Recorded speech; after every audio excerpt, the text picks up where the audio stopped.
मरीच है और ये दालचीनी है। इसको मैं कूट लिया हूँ और इसमें मैं तुलसी के पत्ता और अदरक और 2 लौंग गोटा दे दिया हूँ। इसको मैं पकाऊंगी। अभी ये जो कूट लिया है इसको मैं डाल दिया। ये काढ़ा बना रही हूँ, बहुत ही ज़बरदस्त काढ़ा है ये। सर्दी से गर्मी आ रही है ना, मैं हिंदी में बोल रही हूँ ये सबको समझ सके, इसलिए मैं ये हिंदी में बना रही हूँ। হ্যাঁ, আমি বাংলাতেও বলে দিচ্ছি। এই যে শীত থেকে সর্দি থেকে গরম আসছে, এই সময় ন্যাচারালি যেমন এই সিজন চেঞ্জের সময়টা ন্যাচারালি সবারই হয়ে থাকে, তাই না? এই সর্দি যেটা আমাদের ঘরে হয়েছে, ভীষণভাবে সর্দি কাশি, গা ব্যথা, গলা ব্যথা, এই কাড়াটা প্রচণ্ড উপকারী। এটা ফুটবে। আমি 1 কাপ মতো জল দিয়েছি, চায়ের কাপের 1 কাপ মতো। এই 1 কাপটা আমি হাফ কাপ করব।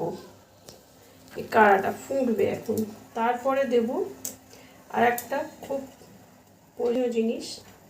তো চলো সাথে থাকো, কাড়াটা বানানো স্কিপ না করে দেখো, খুবই উপকৃত হবে, এমনি এইটুকু বলতে পারি। आप लोग को बहुत ही पसंद आएगा ये वाला काढ़ा।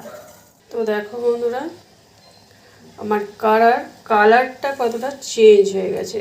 दैट मीन्स এটা আমার হয়ে গেছে। ये वाला जो काढ़ा बना रही हूँ, ये सब जो चीज़ें दिए हुए हैं, लौंग है, तुलसी है, अदरक है, काली मिर्च है और दालचीनी है, सबको मैं दे के बहुत अच्छी तरह से इसमें से जो रस निकलता है वो हमने निकाल लिया। कलर चेंज हो जाए, आप लोग खुद भी देख रहे हैं, তোমরা নিজেরাই দেখছো রঙটা চেঞ্জ হয়ে গেছে। এটা হয়ে গেছে আমার, যতটা আমার চাই ততটা হয়ে গেছে, কিন্তু এখনও বাকি আছে।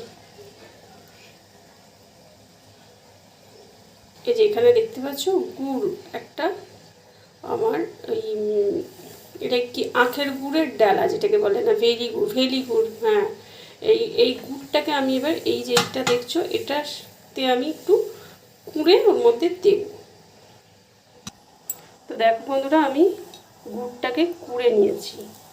এবার আমি এটা এই কাড়ার মধ্যে দিয়ে দেব।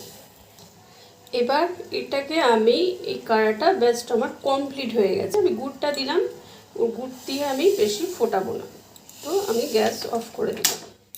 এবার এটা ঠান্ডা হবে। বন্ধুরা, আমি হালকা উষ্ণ গরম এবার আমি ছেঁকে নেব।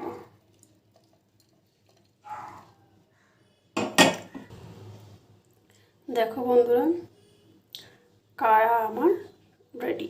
এখন যতটা পরিমাণ খাওয়া হবে ঠিক ততটা পরিমাণ নিয়ে নিয়েছি, বাদ বাকিটা রেখে দিলাম। একবারে তো সবটা খাওয়া যায় না, এটা সিপ সিপ করে চায়ের মতো করে খেতে গলাটাও আরাম লাগবে। আর সর্দি বুকে যদি বসে থাকে সেই সর্দিগুলো আস্তে আস্তে নেমে যাবে। কাশি থাকলে খুসখুসে কাশির জন্য খুবই রেমেডিটা খুবই উপকারী কার্যকরী, আমি এটুকু বলতে পারি। তো তোমরাও এই তুলসী আদ্রক কাড়া যা যা দিলাম দেখেই তো নিলে, তো ওরকমভাবে বানিয়ে তোমরাও বাড়িতে নিজেও খাবে এবং যাদের যাদের এরকম সমস্যা তাদেরকেও খাওয়াবে। তো ধন্যবাদ বন্ধুরা আমার এই ভিডিওটি দেখার জন্যে। আর আমার পাশে থেকো, আমার সাথে থেকো, আমার চ্যানেলটিকে সাবস্ক্রাইব অ্যান্ড ফলো করে নিও। এখনকার মতো টাটা, পরের ভিডিও আবার দেখা হবে।